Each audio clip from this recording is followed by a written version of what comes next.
So do you think that today people in Russia don't quite understand the scale of the war? No, I don't think so. Those who use internet, they're supposed to, and they should know what's going on there. Because those who watch TV, they have no idea what's going on. Wives of such people, they say, what if it's going to be worse for them? What if they're going to put them in prison? But I tell them, what if they're killed in Ukraine? Mobilization, is it a sign of powerlessness? It is an unskilled move of an unskilled command.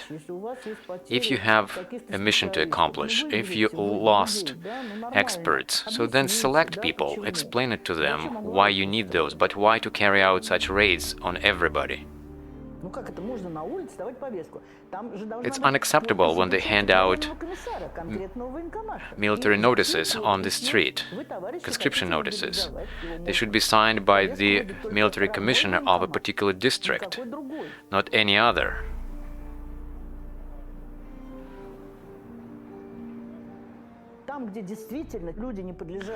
Those were people not supposed to be mobilized, and if people are proactive, then they can avoid it.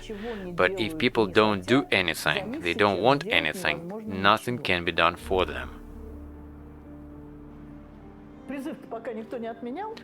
The conscription is not cancelled yet, so October 1st comes, what to do with it?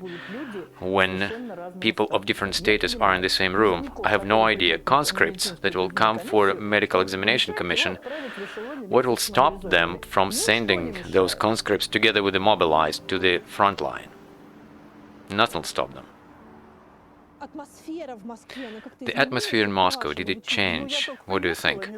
I just came back, I don't know. They already say that young people are not let out of the country if they don't show their service record book, where it should be stated that they are not to be mobilized. No, it's not stated in the record book that they cannot be mobilized, because there is no any special list. Moreover, I read somewhere that border control service, they have some sort of lists and databases, but as Great Stanislavski used to say, I don't believe that. But why they don't let people out? Well, I don't know. We need to ask people in the border control service and ask them what orders they got, what filter they have. It's hard to say. No practice. Before, there was a total iron curtain. There were no filters. Then the curtain was removed and things got different.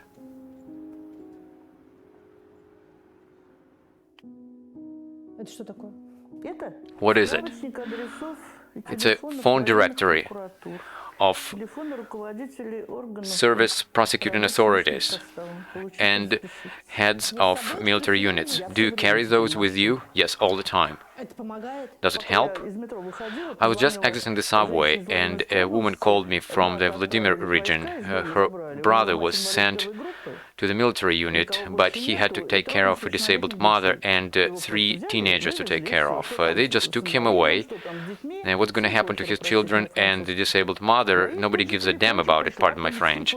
So I immediately got this phone number. I told her the phone number. But what's the use of it if you call that phone number? Well, you see, our women, they made such a fuss about it.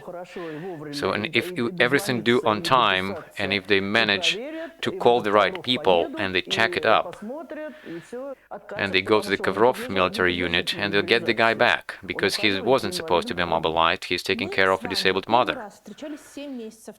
We met first 7 months ago, and you told me that you know everything, you know how to act, you have all the routes, and you have a clear picture. What about now? Do you understand anything? Well, of course, I've been living for quite a while, but I don't remember 1941, that mobilization. In fact, all violations started happening after the conscription notices were issued, and it happened on the 3rd day after the announcement of the Minister of Defense. So we figured that there are things we can fight against. We realized that all those who are to be mobilized, if they have their service record book, they can look there and see if they're to be mobilized or not, if all the documents are in the military office or not, if something changed with the person's status, then you should attach those documents that prove that to your statement, and maybe some medical certificates, attach it to the statement and send it to the military office. Not when you already send, but do it in advance. And it worked out. But first, when they announced it, people started calling us. They were storming our office. And very quickly, people realized that they need to push their governors. The more you're pushing the governors who are personally responsible for the mobilization, the more effective you will be. Then part of our regional offices, they turned to the representatives in the Council of Federation and to the deputies of Duma, and they sent them the letters with these first cases with violations. So, and slowly but surely, they started rolling back. But how can we believe that 7 months ago they were telling us that nobody will be mobilized at all? Well, see, this is a philosophical matter.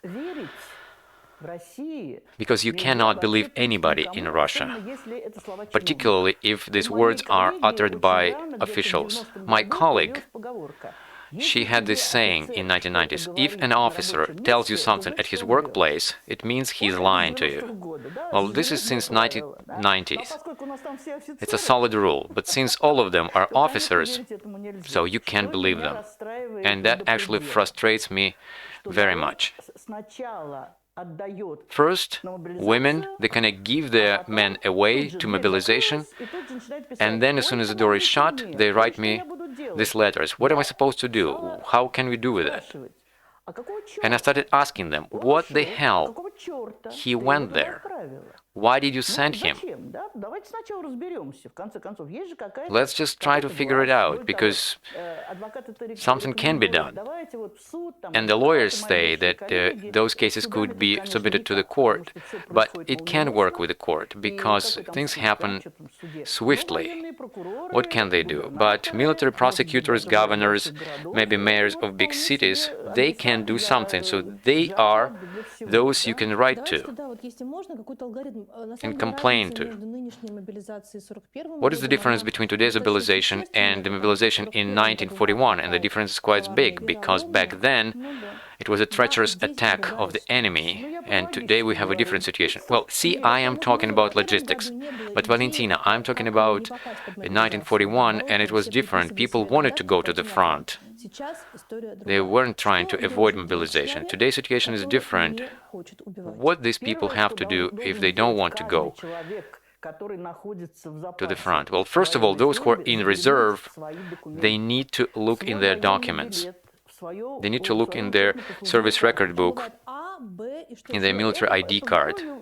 Well, the health status is difficult, because during mobilization, a military officer is supposed to call these people, bring them to the medical examination,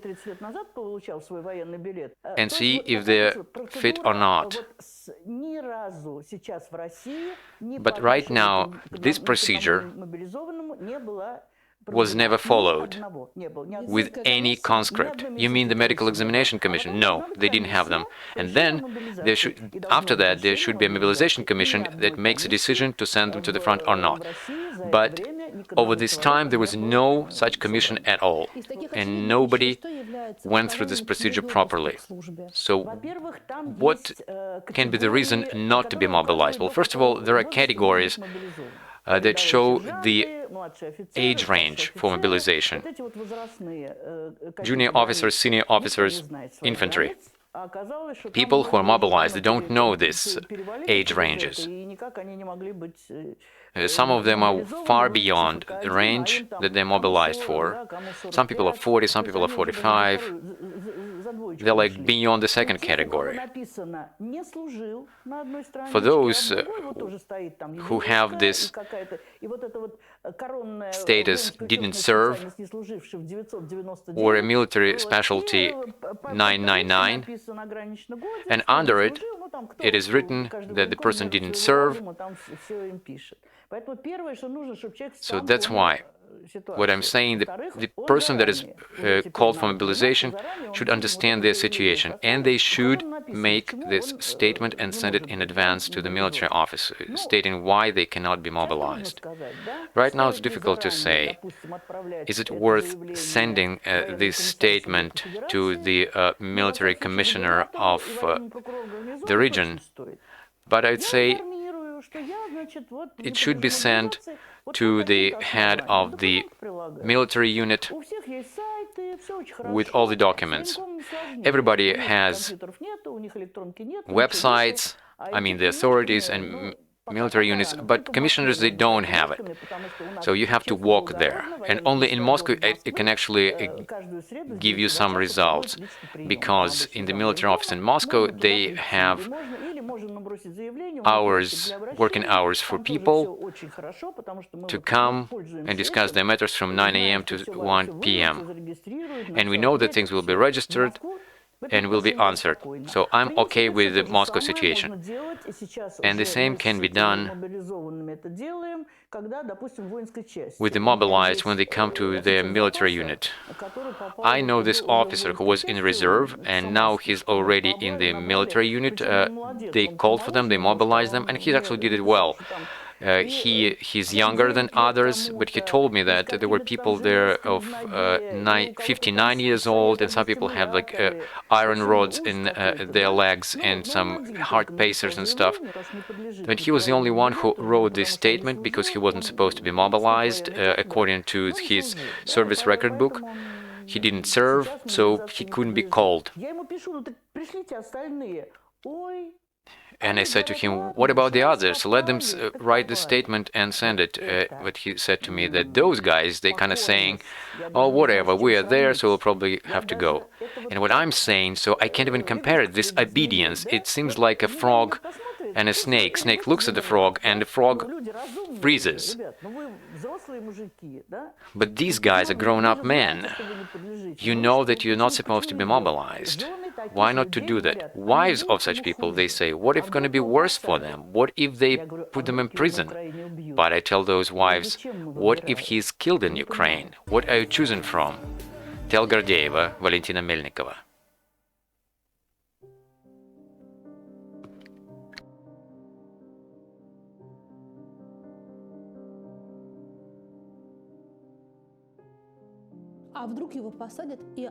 What if they put him in prison and send him to the front from the prison? No, they can't do that. See, they use volunteers, those who want to go from prison, so then they go together with Prigozhin, who is the owner of the private military company. I'll read you from this letter. They told my son that if you run away, they put you in prison, and from the prison they'll send you to the front. Well, there are no such military units like this. Katerina, I don't understand how they're gonna dress these people. Another example, in Pskov city, they mobilized hands and drivers of a milk factory, and when a person from their union went to buy uniforms for them in a store, they came to the store in Pskov where they sell military uniform, and it turned out in the store there was nothing left, because before the hands of the drivers of the bakery were mobilized. So, and it's not a joke. Does the military office have the right to make the mobilized buy uniforms, food and stuff? No. The mobilized are supposed to have food and clothes for 2 days, but now when they come to the military office, they're supposed to be given all uniform they need. Nobody can make them buy it themselves. And here's a small story. Recently, they issued an order to fire the head of the rear. And there is a hope that at least from the military strategic warehouses, they will be distributing the shoes and uniforms to military units. Well, they're supposed to have it, because we, in our country, we have a special office at the government that is responsible for all the strategic reserves of the country. And these military warehouses, this is always told by the people who know, they're in different places, and those warehouses have everything. We have quite a big country, and we're supposed to have quite a significant strategic reserve. Mikhail Mizintsev, the new head of the rear, he's quite businesslike and quite energetic, and we'll see what he's gonna do, how he will organize it. What about the health status? What is the true reason to avoid mobilization? Actually, nothing. Because those who have a category to be in reserve, the ones who were transferred to the reserve, and those who have letter D, category D, they're not in service at all. They're not to be mobilized. And all the others, they're kind of happy about this G category, this temporarily unfit. But this is supposed to be decided by this medical examination commission and those doctors who will be examining the person before sending the person to the front, and they make the decision. Since the commission does not exist anymore, and those who got the service record book, they don't have this category, so they have to go through the medical examination commission, and only then they can do something about it. So the commission has the last word, last saying in this. So if some people who were already transferred to the reserve and they get the conscription notice, I want to look at that person who sent them these notices. What about hepatitis and all other serious diseases? Can they be the reason to avoid mobilization? Well, if this status and these diseases are people got after they got the service record book, then they need to make a statement and send the statement in advance. Because sometimes people say, so I brought my medical certificates, but nobody looked at them. Yes, right, but you have to write this statement. You have to spell it out, what category you fit under. And then you have to bring this package of documents to the military office or to the service prosecuting authority or to the governor's office. And at the end of the statement, you have to say, so all this paperwork should be attached to my personal file. Over 30 years of our committee, this is the practice that we follow, because there is no any other way to actually communicate to the military office and to all those who are working in military service. Because oftentimes in military office, people just don't understand what's written in those statements or in those certificates, medical certificates, because sometimes they're handwritten. So this is important. This should be done.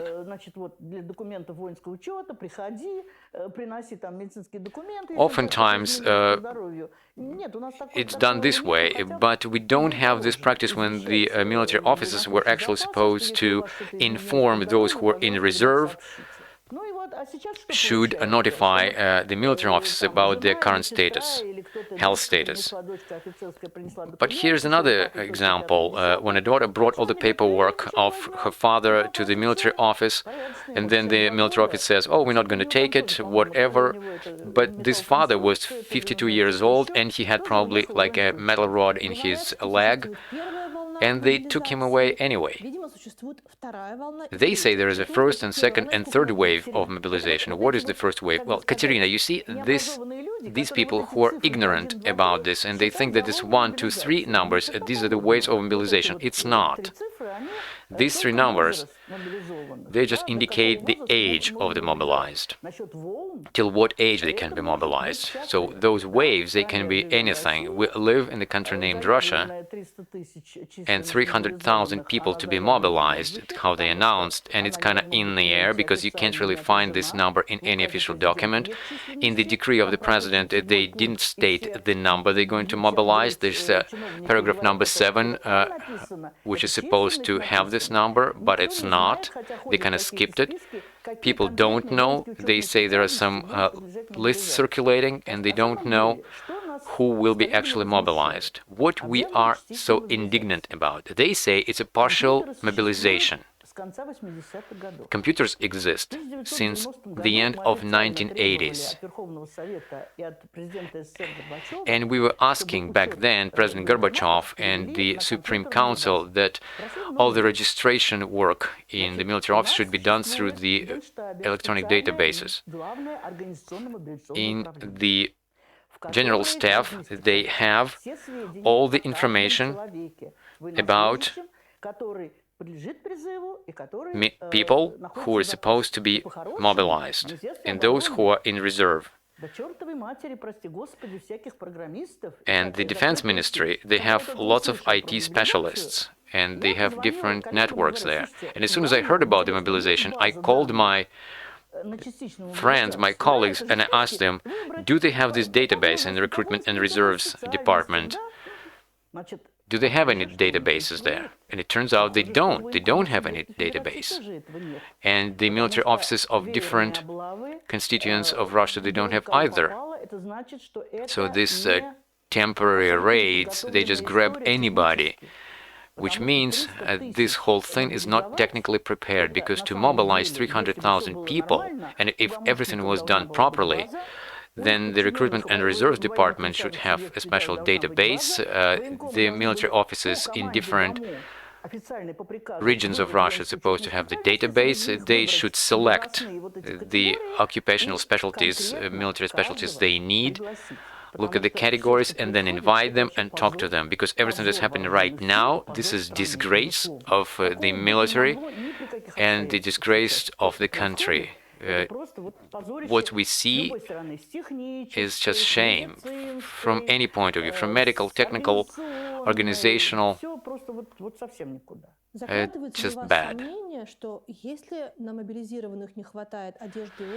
Do you suspect that if the mobilized don't have enough shoes and uniform, they may not have enough weapons, they won't have enough infrared imaging systems? Well, I think somewhere in the storages they have it, but how it will be distributed, we don't know. But how they're gonna fight, what they're gonna go to war with. What I was afraid of, they're gonna send them to Ukraine right away, as they are. But as I see in the military units, they just put them in the military units. Then there is hope, they will dress them, give them all the necessary things, but in Kovrov military unit, they put them in unsuitable barracks, and they 3 days without heating and water, and I was told they even had nothing to buy food at, because they didn't let them out of the military unit.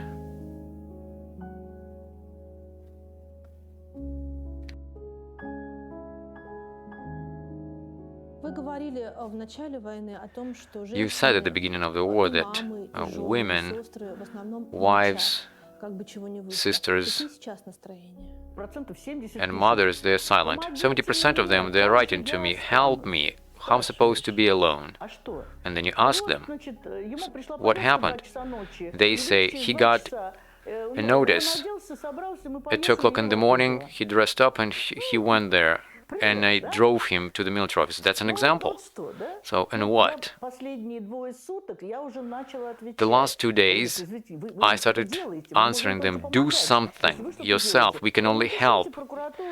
Write a letter to the prosecutor's office. But what if it's going to be worse for them, for my husband? I'm afraid. You should do that. I don't know.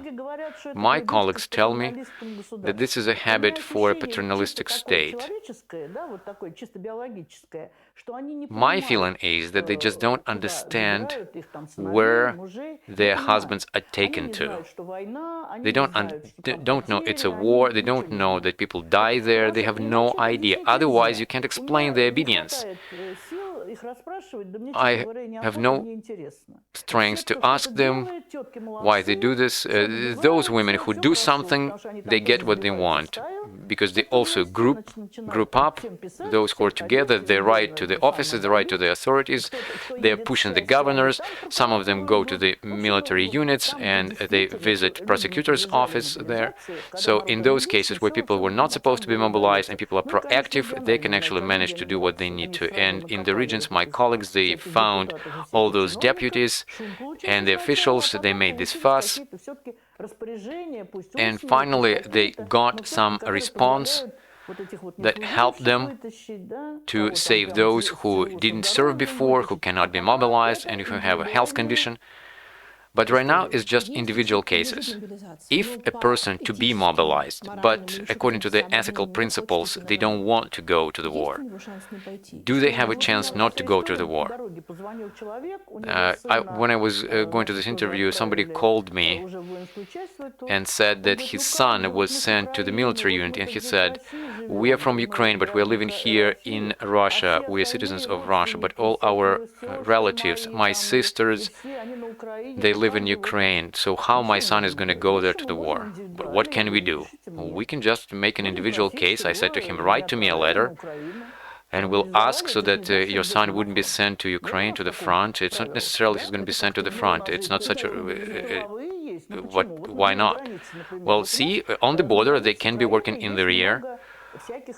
At the border of Ukraine, there are different services, many military units, military storages, military equipment, and if he has a specialty, they can deliver him there, and they will do all the chore. If they can't fight in the war, then they just keep them in the garage, and he will be working on the cars. This father didn't write to me yet. I didn't see his message yet, because I need the name to be able to work on it, on the case. Well, that thing, if he's not going to go to the war, he's a traitor. Does it exist? Everybody's kind of saying, oh my God, they're going to put him in prison. In the beginning, when the first soldiers and officers came back from the battlefields, and they were put in these horrible conditions, in tents, without heating, without water, without food, with this dirty uniform, and when they called me and write to me, I have contact information of deputy ministers, and I was also referring to those ethical principles. And I said to the Minister of Defense that they didn't do like this even in the most difficult times. But see, the thing is, if people don't want to do anything for themselves, you can't do anything for them.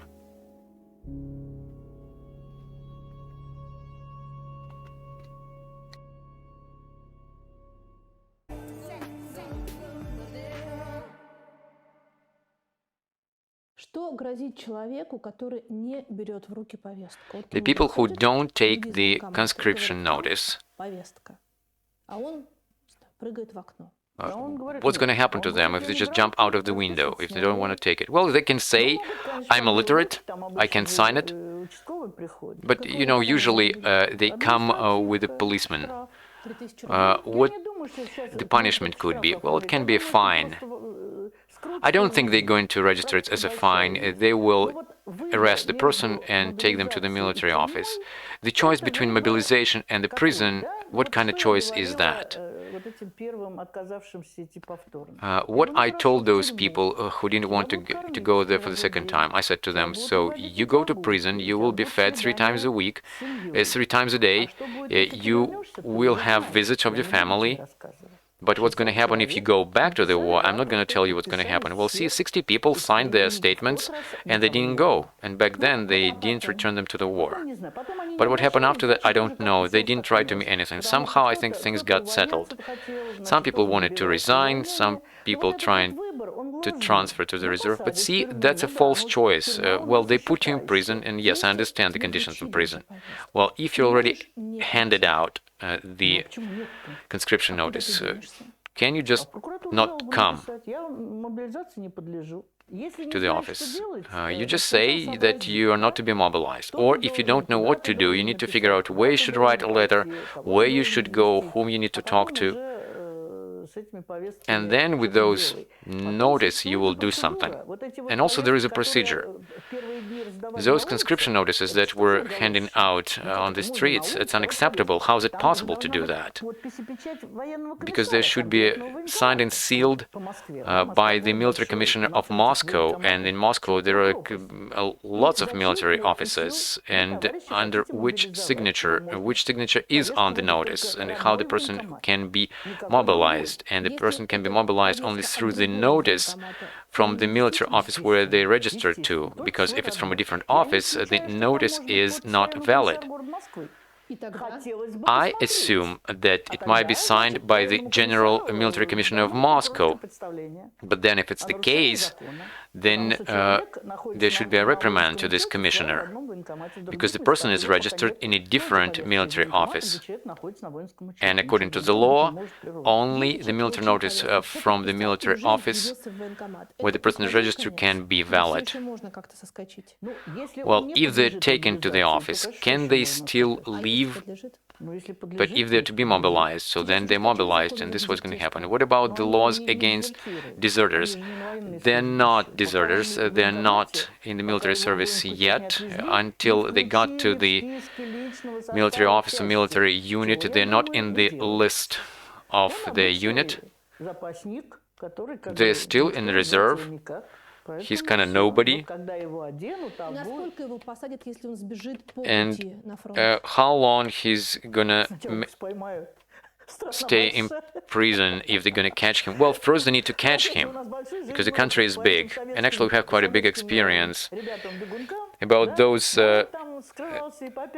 Soviet slackers, when they were running away from the conscription for many years. When people understand what's happening, you can always do in such a way so that they wouldn't find the person. But at the end of all the military actions, according to the Geneva Conventions and all the warfare laws, all those in the military who breach the law should be acquitted. Many people actually left abroad. This is how they avoided mobilization. They left the country. And for how long this will be haunting them, so that they can return to the country and wouldn't be under this pressure? Well, everything will end with the end of the war. As soon as the war is over, all the military crimes will be invalid anymore. But actually there are some articles, there are some crimes that cannot be acquitted. Are you expecting the worst scenario of the war? Actually, I was expecting nuclear war at the very beginning. Putin's word is law.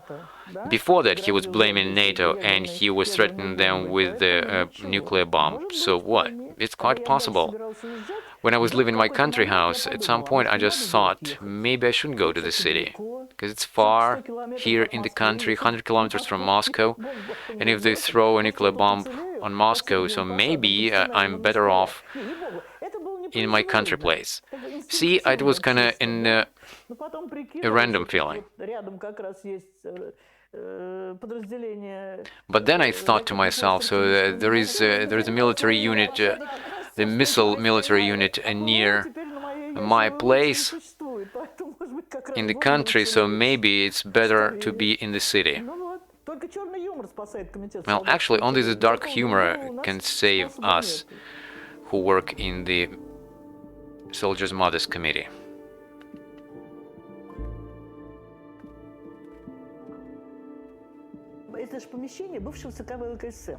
You see, this is the building of the Central Committee of Young Communist League, and this floor, there is the department of the Communist League that fought dissidents. When we got this building back in 1990s, and they still had these file boxes with the file profiles of dissidents. Alexander Podrobinik and other dissidents, they found their profiles here. We kept these boxes for a while here. And according to the decree of President Yeltsin, this complex of buildings was given to public organizations. We had our human rights center here, and actually some of us survived over these years, and we're still here. We, the Foundation for the Rights of Mothers, but other organizations disappeared. Some people die, some people grow old. But for all these years, this center worked very well, and those years were not in vain. Does your heart ache that you can't help everyone and you can't protect everyone? Well, see, this is our principle. We need to protect people of Russian Federation, but you don't cope with this right now. Well, only we can do that if people turn to us, because right now we are able to respond to everyone and help them. Everything depends on how insistent the person is. People don't quite understand that they need to write. Some people called us 9 times, but I say, write me an SMS message and I will respond to you. They always want to be heard, to be consoled. But see, nobody talks to them. Well, see, those who messaged me, they always get a reply. Our audience also writes to me, and they have a question. If a family has a guy who is a conscript, and his mother is afraid that his conscription will end and they will mobilize him and send him to Ukraine, well, she's afraid and it's right. The time when their conscription is over, when their service term is over, they need to, their family should come to the checkpoint of their military unit, show the law to the commander, and say that they need to transfer their son to reserve, and that's it. If it happens, if it works, then it's good. If not, then you have to go to the military prosecutor. What is the right they have to send them to the war? Well, see, they take away those who are in reserve. But what can stop them to send those who are conscripts, to send them to the front line? They can just group them up and send them there. If people don't know that on the day they're to be sent to reserve and they should be removed from the military unit, because if anything happens in between this, they have no responsibility over them. Putin just issued a law that toughens the punishment for those who are avoiding service. Will it influence people's service? Well, you see, I have to tell you, that is absolutely unbelievable. First of all, those who defected or who surrendered, you don't know what the punishment can be. Well, first of all, the war was not declared. And what about this voluntary surrender? Can it be punished? You will never know if it was voluntarily done or not. So if we look at it properly and you have a good lawyer who understands the situation and who can interpret it according to the international law, then clearly no law toughening against people who surrender can be applied, because people are choosing there between life and death. We had a similar case at the end of 1994 and 1995, at the end of the First Chechen War. There's a point when people didn't know if they're gonna send conscripts to the war. It was at the end of 1994. Everything revealed itself after the city of Grozny was stormed, when they showed these fields covered with dead bodies. Everybody got very active. Women ran to their military units. They were abducting their sons from those military units. In other words, you say that people in the country have no idea about the scale of the war. No, they don't. Even those who are supposed to, who use internet, because those who watch TV, they have no idea what's going on. What about the military prosecutors' offices? How they protect the cases? Do they understand the situation? No, they don't. Because everything that's happening is beyond the legal framework. And for the prosecutor to respond, we're trying to write to them what was violated, and we ask them to respond to the case or kind of stop the violation of the law, or abolish the decision about mobilization and all that. Since the situation in the military forces, in terms of how they live and the conflicts in the military units, the situation was pretty calm. There was no tortures and humiliation. We had no complaints. And now it turned out that people have to run away from this. Who could have assumed that there would be mobilization carried out illegally? But you talk to military officers and you talk to military people, and did you know that Putin and Shoigu, they will declare mobilization? Well, we were ready for this, but we knew that there is no law for this mobilization to carry it out. It's a two-part law. First about people and what's going to happen in the economy. Nothing happens in the economy. In the economy we're deep in the asshole that had to do with the sanctions, and they're mobilizing the men of the working age who are owners of small and medium-sized businesses, who work in those businesses as experts or as hands. It's a complete liquidation of this sector. And I have to tell you, being a small business, I know it, and now everybody understands it now. Because now all the entrepreneurs, they say they have 90% of their employees are to be mobilized. So I have to close my business. No taxes, no salaries.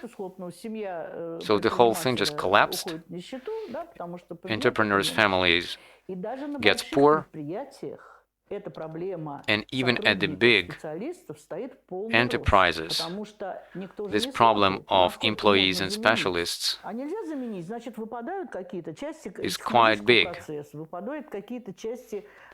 because they are losing some parts of their technological processes. And I often hear that even hands whom they mobilized, this itself impedes the business. They take away their drivers, they take away their hands, and what happens to the business? Nothing, especially in logistics business. It's going to be a scorched land. It's not even sanctions, it's even worse than that, because sanctions People already tinkered something, they're already working with something, but when you physically don't have people, you can't really do anything about it.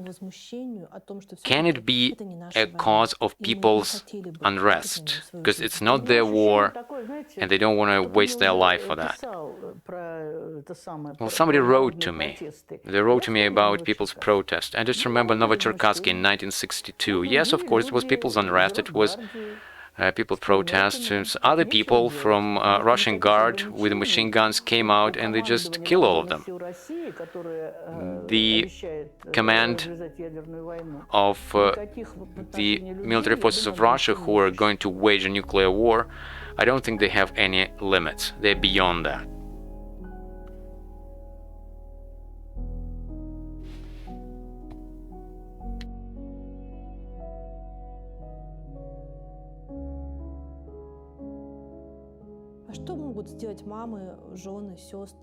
What mothers, sisters and wives can do. We saw mass protests in St. Petersburg, Yakutia and other places.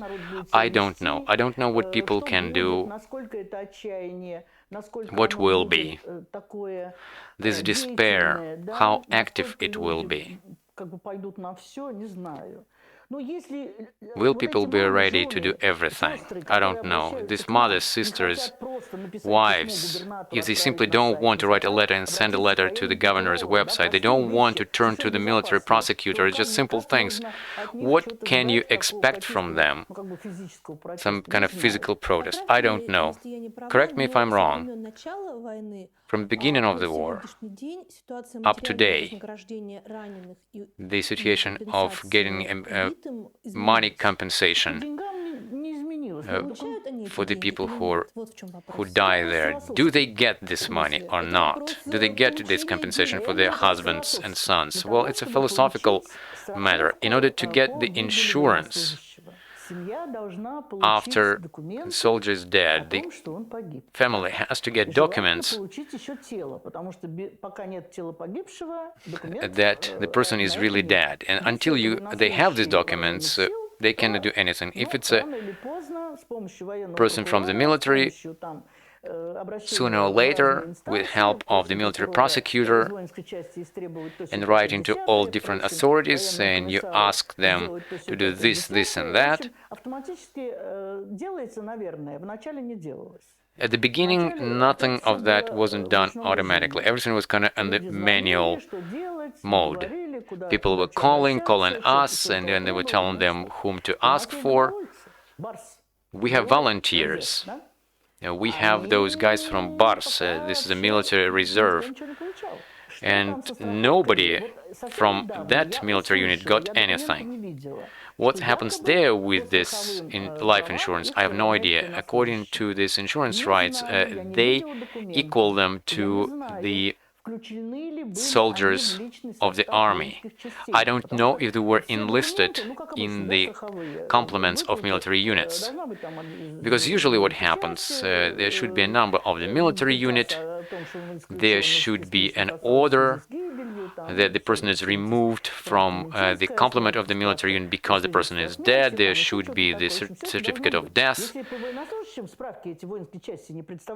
If they don't get those certificates that should be issued automatically for the military forces, and they have this obligatory insurance for the military forces. And what's going to happen with mobilization? I have no idea. Those who are mobilized, do they have the right to get any money compensation in case of death or injury?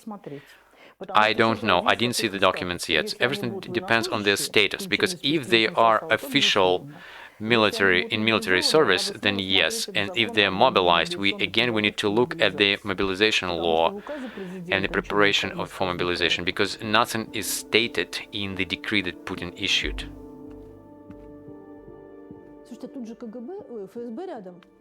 You have FSB nearby, right?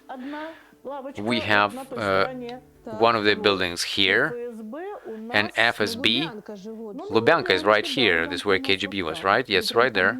So you're almost right here in front of them. doing your business. Yeah, whatever, FSB is FSB. And by the way, there's a story.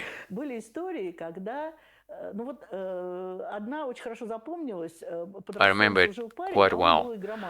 There was this guy who served near Rostov, and he was a game addict. And he kept playing games, and those guys whom he owed to, they started threatening his family and mother. And we went to the prosecutor's office and we tried to help them. So we called FSB because nobody could help us, and we said to them, we're Soldiers' Mothers Committee, and we have this problem. We need number in the Rostov region. And they say, why? We called them. The colonel answered the phone. He said, send me all the paperwork, and he did everything. What did he do? I don't know. Maybe they threatened some of those criminals, I don't know. And the boy and his mother wrote to us that everything is fine, so we continue playing games. No, sorry. I think back then they transferred him to reserve because game addiction is supposed to be a psychiatric disease. Because in the International Directory of Diseases, it's a disease and it's accepted here as a disease. And when we were working at the very beginning as a Soldiers' Mothers Committee, we learned that this is a disease, game addiction, because we had gamble addicts too and some other games. And as soon as we knew that that's a disease, we immediately sent them to the mental asylum. Officially, the Ministry of Defense says it's about 6,000 dead during the special military operation, and they announce mobilization. So if we talk only about 6,000 dead, then why mobilization? Well, first of all, we don't know the strategic plans.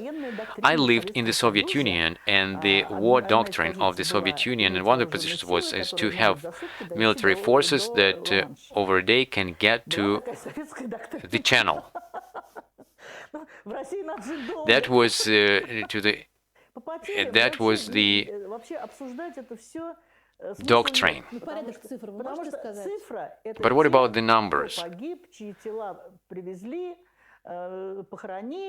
The number is those who are dead, who were brought from the war, who were buried, but we don't know how many are lost, what is their fate, we don't know. Those who are missing in action, many of them were found in captivity, because many who were gone missing, they're missing since March. In the military units, they know nothing, though they have some information. Well, with the tank crews, we know something, but still they did not admit them as gone missing, or the dead ones. It's hard to talk about losses. It's kind of meaningless. We find pictures on Telegram channels that Ukrainian side posts there, and that's enough. Those who are interested, they can count. When I'm asked, I tell people, ask military experts, because they are following the war, and experts always know, depending on type of fight, they know how many losses can be in that fight. That many lost, that many dead, that many injured. We can talk about only who came from the war. And first they were shocked because the losses were huge. And now I know that there is no rotation at the front anymore. Some military units are at the front for 4 or 5 months. What can I say?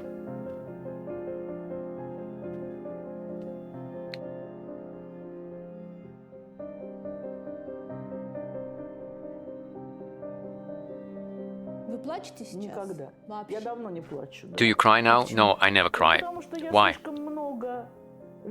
because I've seen a lot. I know a lot. And I'm also sure that while we have women in the Soldiers' Mothers Committees, the country is still afloat. Those committees actually changed my character. I wasn't as decisive, as focused, and I didn't have experience communicating with the officials, and I learned it quite quickly. In 1990s, I worked with the Minister of Defense Yazov and the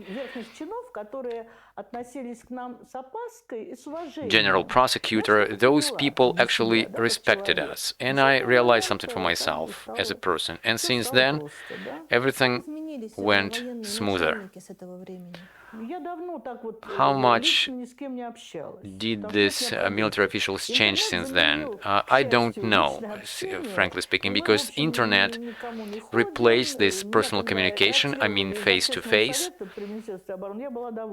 When they removed me from the public council of the Russian Defense Ministry, I was happy because I didn't like the show-off and all those violations that were very important for the army, and I could see that the minister was very much irritated with all those violations. I don't think that the staff changed much.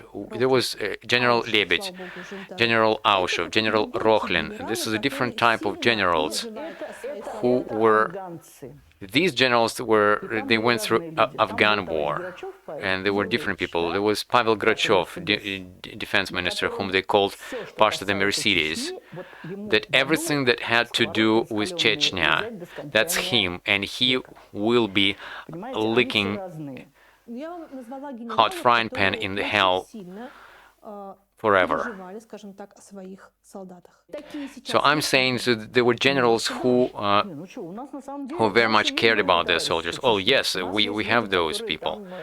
We have people who are deputies of military units and military districts. So if something goes really wrong, so I call these people and it can be done. Because, we are not asking for ourselves, we're asking for other people, and things can be done if it's needed.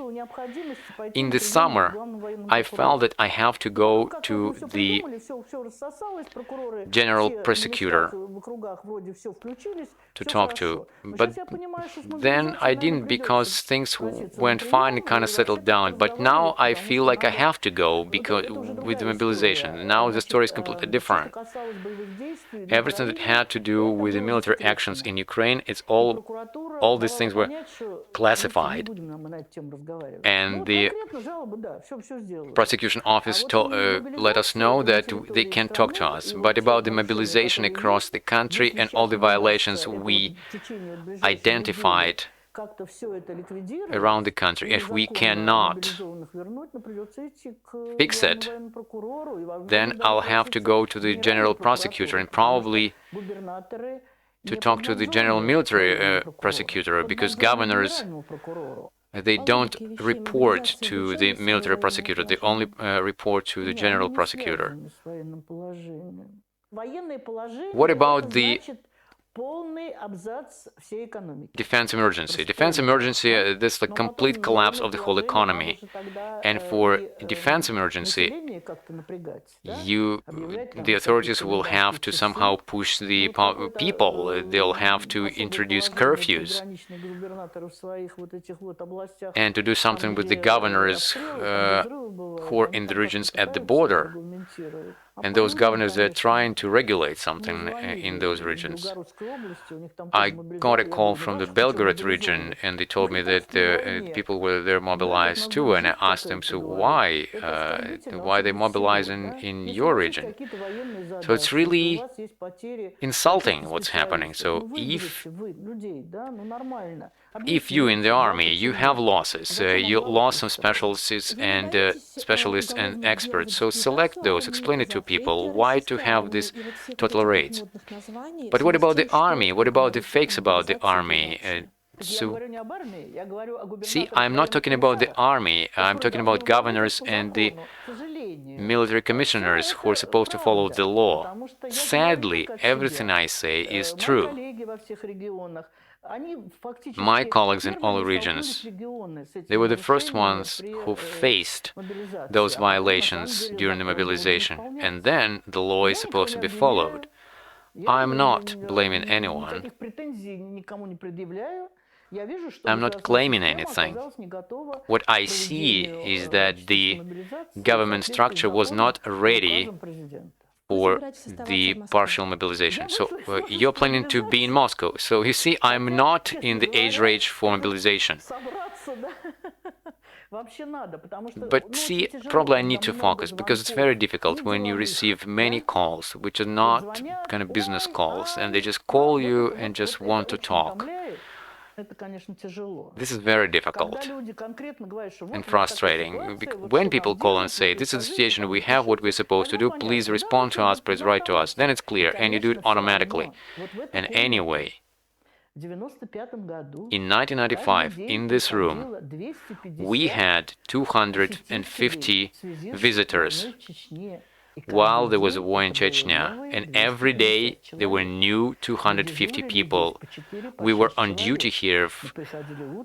There were 6 of us. We were coming in the morning and leaving in the night. Right now it's not happening today the same way. Well, thank God we have internet and the phones. It's a bit different now. But also there is this false patriotism feeling, right? So, frankly, I don't care about it. I would say their life principles, it's their thing. This is what you need to do, I tell them. If you don't send your paperwork, if you don't want to do anything, just forget my phone number, don't do anything. So what you hope for, Valentina? Well, first of all, I hope that people are smart, and there should be smart people in all different authorities. So what I learned from the work of the Soldiers' Mothers Committees, work step by step, one thing at a time. We see what the economy is now and what it can be sometime later, because I'm very much concerned about it, because I lived through the prosperity of Russian economy, everything was great, and we had banking services, and we had great rating of our business activity, but now everything collapsed, and of course I feel very much frustrated and disappointed. People need to defend themselves. They need to turn on their brains, so to speak. First 5 days of the war, every message I started with, like, first of all, turn on your brains. That was writing to people, because people need to think. What are you going to do when the war is over? If I'm still alive, I will continue living. I have a small garden, and a lot of branches that I need to pick up and burn them, because first it was very hot and then it was raining, and now I need to clean my garden. I don't know. My husband was a disabled person. I was always taking care of him. I haven't been in theater for a long time. I didn't go to any art exhibits because I didn't have time. It's war. Some time ago, I was sewing and I was knitting. Very handy woman. And just to go for a walk. And I have these Scandinavian poles that you can walk with, and I never used them yet. My husband passed away. It's such a pity. We knew each other since our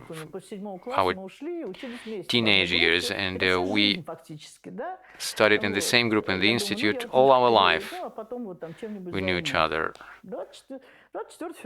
I thought I was going to be doing something after the New Year's, and then 24th of February came, and all my plans were destroyed.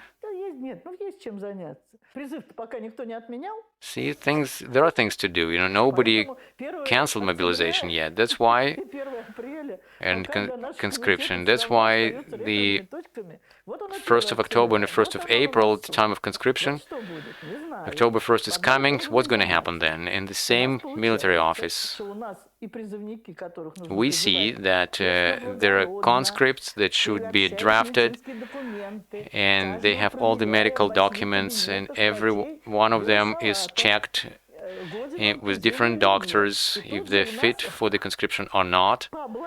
And then we have these people who are mobilized. They were raided on. How that's going to work? Are they going to be mixed or not? It's going to be such a chaos in the military offices that you can't even imagine. And what are you supposed to do with this when you have people of different status in the same room? Those conscripts that come for the medical examination commission, what will stop them from sending those conscripts together with the mobilized to the front? That's why nothing can be predicted.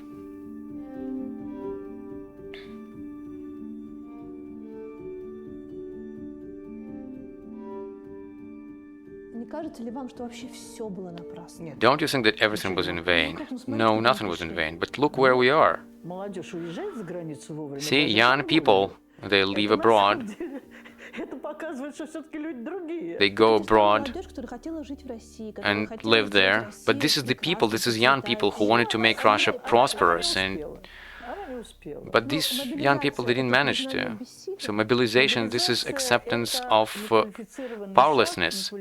Mobilization is an unskilled move of unskilled command. If you have great losses, you have to compensate them for each military unit in particular, the ones that you're going to use in the military action.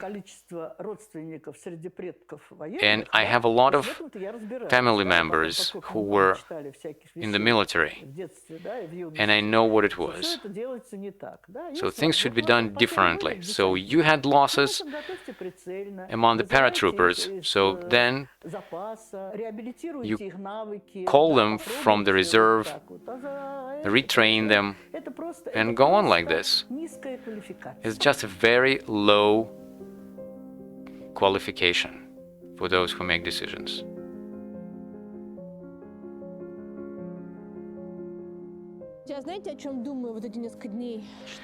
You see what I'm thinking about? I think it's the 5th generation of Russian women, and they are alone. I just recalled Vysotsky's song. We're not gonna live with the men, we'll just branch out like trees. Well, actually, it's very serious.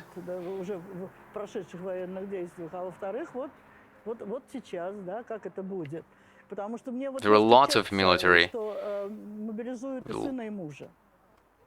actions, and now I got a letter from people, and they said that their husband and son were mobilized. The father wasn't too old to be mobilized, but the son is old enough to be mobilized. Is it possible to mobilize 2 people from one family? Actually, I heard this story that all men of one village were taken away. It's not 1918. It's completely out of any context. And this is what I also remember. It reminds me of those deportations with the feeling when they were deporting Tatars from Crimea back in the Soviet day, and also about Kalmyk people, because one of our members was from Kalmykia Republic. So I have this feeling of deportation, and I get these messages from people who lived through these deportations, their childhood memories. My family is quite big. My grandfather had 12 brothers and sisters, and so I have all these stories in me. So I do have this feeling of deportation. Katerina, look there. There is a Christmas tree right there in the yard. Oh my God. Wow. Such a nice yard right here.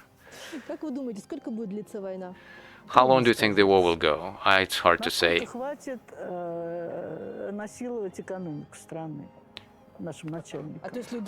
Just as long as they can rape the economy of the country. You mean there will be enough people to do that? Well, we have a lot of people, and they throw these people like firewood in the furnace. And it's kind of limitless. But the economy may collapse. All of it is madness. Nothing else. Everything that's happening is just madness. To look at it from the point of view of kind of normal logic of it's impossible.